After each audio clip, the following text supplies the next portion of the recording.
નમસ્કાર મિત્રો, આજના નવા વિડીયોમાં આપનું સ્વાગત છે। આજે આપણે વાત કરવાના છીએ ટ્રેનમાં બનેલી સત્ય ઘટના। એક ભાઈ પોતાના સાથે 2-3 નાના બાળકોને લઈને ટ્રેનમાં ચડ્યા। એક ડબ્બામાં થોડી જગ્યા જોઈ એટલે સામાન ઉપર રાખીને બારી પાસે કંઈક વિચારતા વિચારતા એ ભાઈ બેસી ગયા। ટ્રેન ચાલુ થઈ અને સાથે સાથે પેલા બાળકોના તોફાન પણ ચાલુ થયા।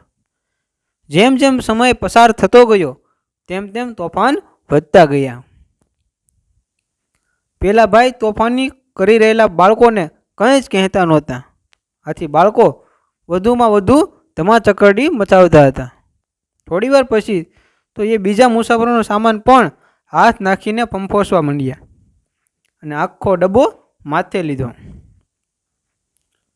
ડબ્બાના અન્ય મુસાફરોથી હવે આ સહન કરવું મુશ્કેલ હતું, એટલે બધાએ પહેલાં શૂન્ય મસ્ત થઈને બેઠેલા ભાઈને ઢંઢોળીને કહ્યું કે ભાઈ, આ તમારા બાળકો કેવા તોફાન કરે છે, તમે એને અટકાવતા કેમ નથી? બાળકો સહેજ દૂર ગયા એટલે પેલા ભાઈએ મુસાફરોને ધીમેથી કહ્યું કે એ બાળકોના તોફાન બદલ હું આપની માફી માગું છું, અને હું એમને એટલા માટે નથી અટકાવતો કારણ કે આ તોફાન અને સુખ એના જીવનમાં બહુ ટૂંકા ગાળાનું છે।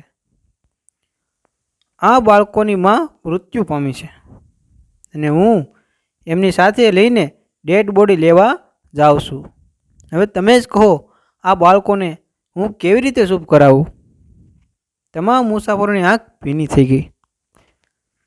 જે બાળકોને એ નફરત કરતા હતા એ જ બાળકોને બીજી ક્ષણે વહાલ કરતા થઈ ગયા।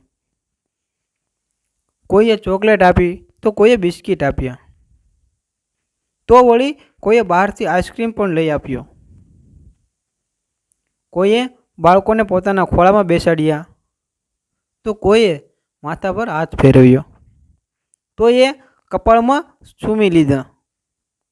સત્યતા જાણ્યા પછી તમામ મુસાફરોનો ગુસ્સો ન રહ્યો અને જાણે ક્યાંય જતો રહ્યો હોય।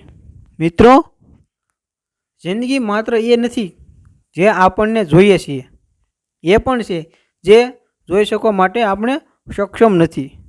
અને જ્યારે કોઈની મદદ કે માર્ગદર્શનની નથી જોઈ શકતા કે એ સમજતા જઈશું ત્યારે આપણે નફરત પ્રેમમાં પલટાવતા બિલકુલ વાર નહીં લાગે। આભાર મિત્રો, તમને જો આ વિડીયો પસંદ આવ્યો હોય તો વિડીયોને શેર કરો, વિડીયોને લાઈક કરો, તેમજ આવા અવનવા વિડીયો કે જીવનમાં કંઈક શીખ આપે એવા વિડીયો જોવા માટે અમારી ચેનલને સબસ્ક્રાઈબ કરો। આપનો ખૂબ ખૂબ આભાર। જય શ્રી કૃષ્ણ।